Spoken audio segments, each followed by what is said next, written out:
Sumate a Psicoanálisis en el Aire. Los martes, 19 horas, conversamos de modo simple y claro con los psicoanalistas sobre los síntomas, angustias, inhibiciones y fanatismos que marcan la subjetividad de nuestra época. Conduce Ariel Hernández por AM 1390. Radio Universidad.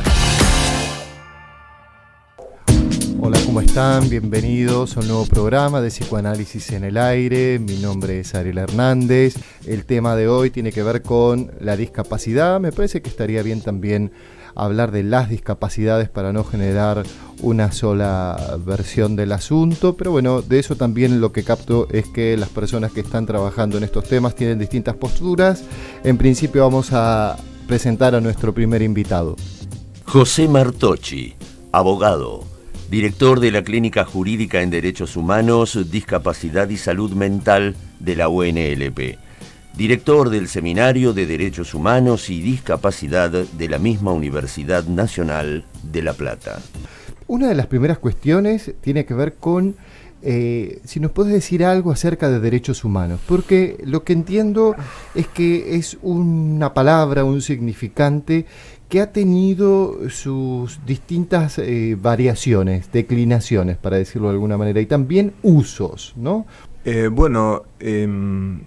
Derechos humanos para mí es un término político. Responde la pregunta política fundamental, que es ¿cómo vivir juntos? Uh-huh. Y la responde diciendo que debemos vivir juntos respetando la dignidad de todo lo viviente. Y incorporo otro eje bastante, digamos, fundamental en perspectiva de derechos humanos, que es la no discriminación. Cómo vivir juntos en igualdad. Es decir, el mundo desmiente los derechos humanos. Sin embargo, es un discurso que no termina de ser enterrado. Mientras haya gente que lo encarne, lo milite, lo empuje, lo grite. Entonces, ¿cómo vivir juntos? Esa es la respuesta de los derechos humanos. El neoliberalismo diría, bueno, vivir juntos con el capital, o viendo que el capital, que hace el capital con nosotros. El necrocapitalismo, es decir, capitalismo de la muerte, diría, somos todos individuos en situación de competencia, en situación de mercado, en situación de consumo, incluso de consumo de uno mismo, ¿no? Vivimos un régimen de distribución de bienes, de producción de bienes, por decirlo pronto, que toma plusvalía de muchísimas personas. Considerando el capitalismo como productividad de bienes, como industria y demás, ¿no? De una manera más clásica. Y tenemos contingentes enteros que son extranjeros de esta perspectiva, están afuera. Hay una extranjería de la condición de discapacidad, hay una extranjería de la condición trans, de la condición de pueblos originarios, de la niñez indigente, empobrecida, de los jubilados. Entonces creo que los derechos humanos es un discurso de resistencia a todo esto que señalamos, y para mí es un discurso emancipador, en tanto enfoca la dignidad de la persona como algo esencial. Entonces, ¿cómo identificar una violación de derechos humanos? Bueno, hay que pasar el rayo láser de la dignidad de esa vida, y si esa vida no está postergada de manera discriminatoria, ¿no? Entonces, para mí los derechos humanos es un discurso democrático profundo, sustantivo, no electoral meramente. Una democracia entendida en perspectiva de derechos humanos y perspectiva crítica es un discurso sobre la igualdad sustancial. Y hablando de discapacidad y hablando de salud mental, bueno, hay mucho para decir al respecto, ¿no? Ahora vamos ahí. Me gustó mucho esto de extranjeros. Se darán cuenta que hay una adentro y hay una afuera. Y hay quienes estamos adentro del régimen de goce, del régimen de trabajo, de educación, de bienes culturales, de capital simbólico, es decir, estamos adentro. Por fortuna, por azar, hemos nacido en un lugar que ha hecho posible esto, con dificultades, obviamente todos lo sabemos, en qué consiste la vida, pero hemos nacido dentro. Hay contingentes de personas que han nacido afuera. Entonces hay una extranjería. Son extranjeros del régimen de bienes que desea la Constitución para todo el mundo. Que la Constitución del año 94, que es la que nos rige, es una Constitución que incorpora nuevos actores. Por ejemplo, incorpora de manera preferente a los pueblos originarios, les reconoce las tierras ancestrales, su lengua, su identidad cultural, les reconoce las tierras para que no sean invadidas justamente por el vector industrial, por la deforestación, por lo que conocemos como idea de progreso, que arrasa con todo. Los niños y niñas son protagonistas fundamentales de la Constitución, las personas con discapacidad, las personas ancianas. En fin, todos aquellos que han quedado excluidos en el reparto de bienes fundamentales para vivir, todo aquello que podemos identificar como vida digna, todos aquellos que son excluidos sistemáticamente, la Constitución los quiere adentro, están afuera, son extranjeros. Derrida tiene un concepto, el concepto de hospitalidad. Derrida tiene un libro con Dufour-Mantel, la autora francesa, de diálogo, donde Derrida destaca, reivindica la idea de hospitalidad, la hospitalidad es alojar al extranjero, al desconocido, al extraño, ¿no? Yo creo que la Constitución argentina es una constitución hospitalaria. Vos ubicás bastante bien esta cuestión en términos de acceso a derechos, ¿no? De tener como cierta cobertura de derechos humanos básicos, lo planteás en estos términos, pero también deslizaste en un momento aquellos que ya nacieron afuera, ¿no? Como puede ser cierta cuestión de estar afectado por una condición de discapacidad, ¿no? Puntualmente, vinculado a esto que nos traes, de cómo vivir con el otro, vinculado con esta dignidad de lo viviente, ¿no? Esta no discriminación, ¿sí? Puntualmente, los derechos humanos vinculados a personas en situación de discapacidad o con una condición de discapacidad en la República Argentina, ¿cómo estamos a nivel jurídico vinculados con esto? Cuando vos me preguntás sobre cuál es el estatuto de protección del mundo de la discapacidad en la Argentina, te diría que no puede ser mayor en términos constitucionales, porque nos rige una convención a nivel internacional sobre discapacidad, que es un documento de derechos humanos producido por la propia militancia de discapacidad en todo el mundo, basado en movimientos sociales de vida independiente nacidos en el norte occidental en la década del 50-60, y ese documento llamado Convención Internacional sobre los Derechos de las Personas con Discapacidad, que ahora lo nombraremos como Convención, en nuestro país tiene máximo rango constitucional y es un instrumento operativo. Cuando nosotros decimos operativo, es que yo voy con cualquier artículo de la Convención ante un juez, digo, esto se está vulnerando y el juez tiene que atender mi reclamo. De hecho, pasa todo el tiempo. Entonces, ¿cuál es la protección? La protección normativa convencional de derechos humanos es la máxima. Ahora, digamos lo siguiente sobre la discapacidad. Siempre la discapacidad suele pensarse bajo tres modelos.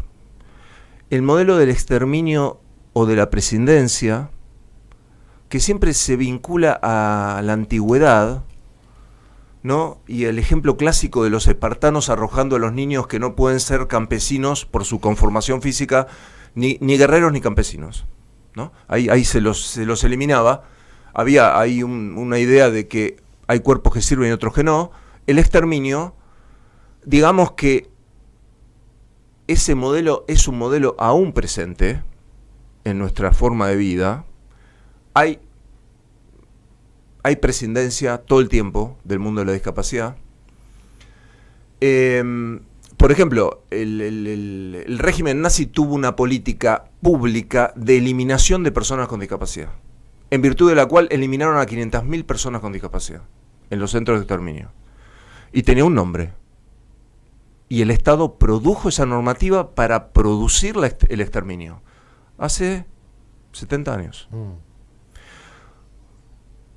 Bueno, segundo modelo, que es un modelo hegemónico, está al día de hoy vigente, fuertemente arraigado en los modos sociales, en el sentido común, en el campo del otro, le dirían ustedes, que es el modelo médico.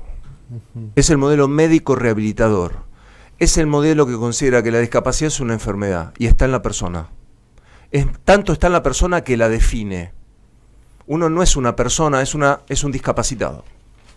Hay algo del esencialismo. ¿Qué sos? Un discapacitado. Soy un ser en completa falta. Modelo médico.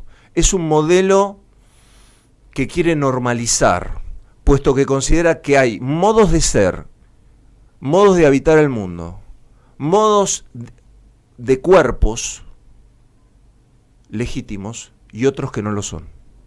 Hay una legitimidad de determinados modos de vida y hay una ilegitimidad, una patología, un faltante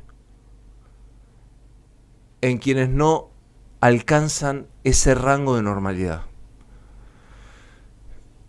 Hablamos de discapacidad, pero el principio de normalidad es un principio aplicable a cualquier plano de la vida.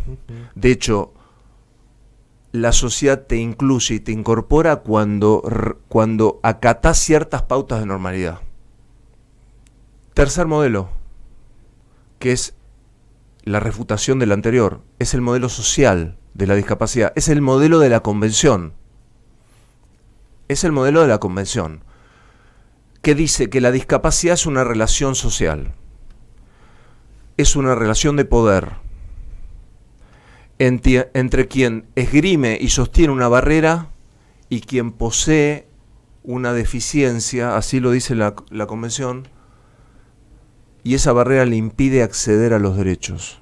Vamos a dar un montón de ejemplos ahora, no hay ningún problema. Pero refiero a lo siguiente.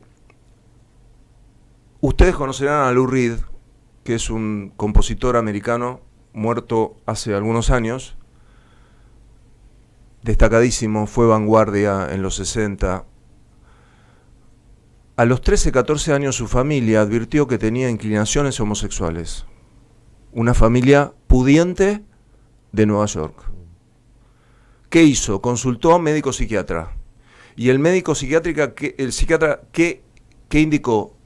Una internación psiquiátrica, donde recibió golpes de electricidad, electroshocks periódicos para corregirlo. Es decir, el sistema médico psiquiátrico advirtió en Lou Reed una anomalía, un choque con lo normal previsible en términos de conducta o identidad sexual. Quisieron corregirla, no pudieron, obviamente. Este modelo médico psiquiátrico sigue vigente, no con esos rasgos feroces, creo que son feroces todavía, ¿no? Sí.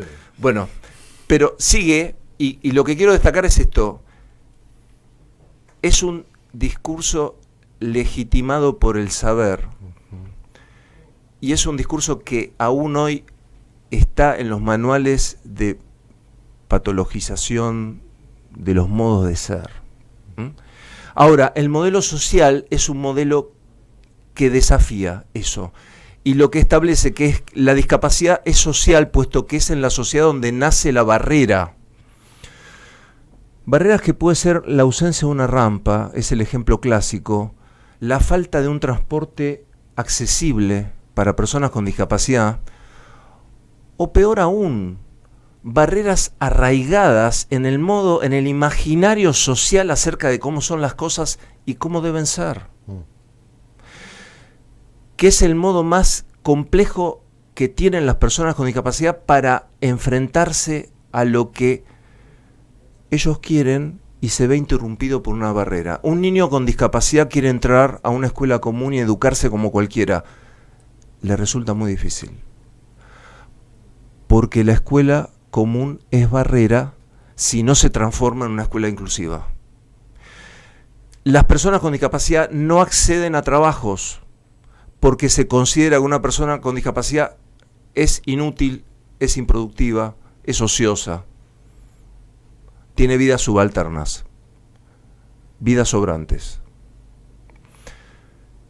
El modelo social de la discapacidad que encarna en la Convención es un instrumento de emancipación porque lo que quiere es que la persona sea considerada sujeto de derechos, no de beneficios, no de beneficencia, no de piedad, sujeto de derechos, capaz de reclamarlos para conquistar una vida independiente posible, una vida independiente como la que querríamos conquistar todos. Porque no vamos a pensar que desde nuestra mirada se sostiene en una vida completa o en una vida posible sin falta. Sin embargo, nosotros miramos la discapacidad desde la completud hacia un mundo que es incompleto, que es fallido. Y esto sostiene la vida o no vida de muchísimas personas. El otro día, en la clínica de discapacidad de la facultad, que se reúne, vamos a pasar el anuncio, se reúne los miércoles a las 18 horas acá enfrente, una madre dijo, nuestros hijos, una madre de niños con discapacidad, una madre dijo, nuestros hijos nacen con un cartel que dice no. Y llevan el cartel toda la vida. Es verdad. Les va a costar educarse en espacios que no sean segregativos, como las escuelas especiales. Les va a costar separarse de la familia más que a cualquiera. Van a depender de todo el mundo. Su voluntad va a ser supuesta, quizás nunca consultada. Van a ser representados infinitamente por sus padres, sus madres. Cuando llegue el momento de estudiar van a tener dificultades para seguir estudiando. Cuando llegue el momento de trabajar, lo mismo. De practicar deportes, de ir al cine, de ir a una confitería, de tener hijos, una familia, en fin. Cualquier contingencia. La Convención tiene dos principios claves. Me refiero a la Convención del modelo social. Uno es nada sobre nosotros sin nosotros. Nada sobre nosotros sin nosotros. Basta de sustitución, basta de reemplazo, basta de representación. Y segundo principio, el principio del riesgo. Déjame arriesgar mis decisiones, acertar y equivocarme como cualquiera. Principio de riesgo significa no me protejas de la manera en que proteger significa ahogar mi potencia de vida. Esto es aplicable a cualquier circunstancia, a cualquier vitalidad. Pienso en lo siguiente, hay algo de un real con el que cada uno de los cuerpos hablantes se las tiene que arreglar. Asimismo, hay un punto donde hay determinadas condiciones que implican cierta política social, porque vos decías en un momento que estamos en un nivel de excelencia a nivel jurídico, pero lo cierto es que en determinadas cuestiones momentos, variaciones de tiempo en función de quién vaya gobernando, puede volverse hasta en contra de esos principios rectores, éticos y jurídicos, ¿no? Sí. Digo, hemos tenido acontecimientos con este último gobierno en una clara ofensiva contra lo ya establecido, la ley, al querer reintroducir categorías que se inscriben, escuchándote claramente, en este modelo médico estigmatizante, segregativo, readaptador, ¿no? Y casi como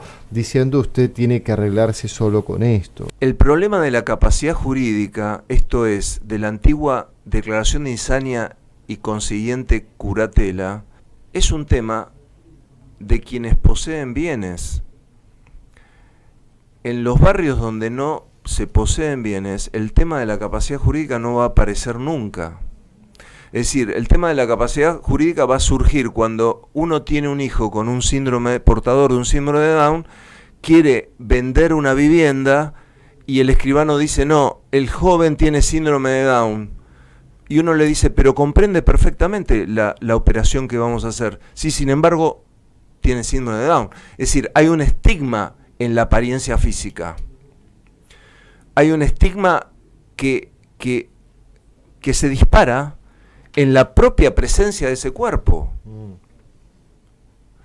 Entonces, cuando el modelo social inscribe la discapacidad en la sociedad, está diciendo que esto se resuelve si cambia la sociedad. Si identificamos las barreras y cambia la sociedad. Ahora, hay tal arraigo de la regla de normalidad, o por ejemplo, en un niño que quiere estudiar en una escuela común, de niño educable o educabilidad, una categoría verdaderamente supuesta, fundada en un estigma. No, hay un retraso madurativo, hay un retraso intelectual, hay una racionalidad distinta, hay una inclinación a percibir las cosas de... Bueno, no está para la escuela normal. Esta no es una escuela para su hijo. Típica frase. Entonces, ¿por qué decimos que la discapacidad es una cuestión política? No porque solo responda al Estado lo que hace o deja de hacer, sino porque es una cuestión de cómo vivir juntos, y esto involucra a la comunidad. Esto involucra a la sociedad. Vos recién decías, hay momentos donde el Estado se ocupa, nunca de manera cabal, y hay momentos donde el Estado se desocupa. Estamos viviendo ese momento. Es que uno no puede suponer que el Estado por sí mismo acata la ley. De hecho, estamos frente a una conducción nacional del Estado que la desacata todo el tiempo. De hecho, pero en cualquier orden que uno mire, la represión a jubilados los miércoles, y no solo, el desprecio constante a quien se presenta bajo una vitalidad distinta, el desprecio constante, es algo propio de la época, pero es algo propio de lo que nos está pasando. La Constitución por sí misma no va a evitar que eso pase. No va a evitar que el presidente se calle la boca. No hay ese nivel de conciencia en quien conduce para decir, esto no puedo hacerlo, acá tengo un freno. No hay eso. Ahora, la Constitución nos sirve para trabajar en la superficie, en la base de la vida social. Nosotros recibimos todo el tiempo situaciones de violación de derechos humanos, tanto en discapacidad como en temas de niñez, temas de mujeres solas, vivienda social, demás. Todo el tiempo. Eso me parece que es un punto fundamental, ¿no? Que la función está, lo que falta son funcionarios que sepan encarnarla. ¿Podés decirnos un poco más a aquellas personas que necesiten realizar algún tipo de consulta, que estén atravesando alguna situación de vulnerabilidad de derechos o que necesitan algún tipo de asesoramiento? ¿Dónde lo pueden localizar? Trabajamos los días miércoles de 18 a 20 horas. Se llama Clínica Jurídica en Discapacidad y Salud Mental. En la Facultad de Derecho, primer piso, Facultad de Derecho, calle 48, 6 y 7. O los viernes de 18 a 20 horas en la Clínica Jurídica en Derechos Humanos. Bien. Y de última lo pueden buscar por redes. Estamos en todos lados, sí, por supuesto. Los van a encontrar. Te mencionaba acerca de este término de extimidad y ahora antes de finalizar me gustaría acercarte a otra cuestión que tiene que ver cómo desde el psicoanálisis se piensa un real propio para cada uno y también lo real como puede ser lo real de la ciencia o esta barrera que intenta nominar o tipificar el discurso jurídico. Hay un real, claramente, todos lo portamos en alguna medida, pero hay un real que choca con barreras y hay un real que no choca, puesto que se trata de una vitalidad productiva, que es capaz de producir y de consumir. Esto es clave, ¿no? Pero además, digámoslo, que hay un campo simbólico que es barrera. Hay un sistema hay un modo de entender, hay un imaginario, una organización, un modo de atribuir a cada vida un lugar que también es barrera. Que toca, impacta. Que impacta, obviamente. Un niño que no entra en una escuela común es porque la escuela no entendió que debe hacerle lugar. Muchísimas gracias, vamos a invitarte próximamente para seguir continuando con estos y otros temas. Cuando vamos quieran. a un corte, si les parece. Muchísimas gracias, José. Psicoanálisis en el aire, un lugar de conversación con psicoanalistas sobre los síntomas, angustias, inhibiciones y fanatismos que marcan la subjetividad de nuestra época. Por AM 1390, Radio Universidad.